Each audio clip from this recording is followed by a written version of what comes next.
പേര് അബു അലി അൽ ഹസ്ൻ ഇബ്നുൽ ഹൈതം.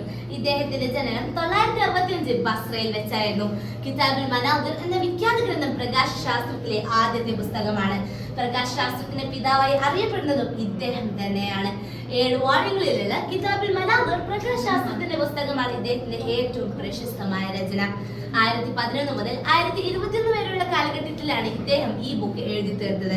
പ്രകാശശാസ്ത്രം, ശരീരശാസ്ത്രം, ഗണിതം, ദർശനം, നേത്രരോഗശാസ്ത്രം എന്നീ മേഖലകളിൽ ഇദ്ദേഹത്തിന്റെ സംഭാവനകൾ വളരെ കൂടുതലായിരുന്നു.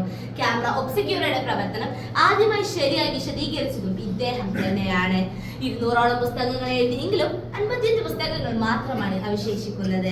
2015 ഐക്യരാഷ്ട്രസഭയുടെ കീഴിൽ യുനെസ്കോ അന്താരാഷ്ട്ര പ്രകാശ വർഷം ഇന്റർനാഷണൽ ഇയർ ഓഫ് ലൈറ്റ് ആയി ആചരിക്കുന്നത് ഇദ്ദേഹത്തിന്റെ സംഭാവനകളെയും അനുസ്മരിക്കുന്നതിന് വേണ്ടിയാണ്. 1040 കൈറോയിൽ വെച്ച് ഇദ്ദേഹം മരണപ്പെട്ടു.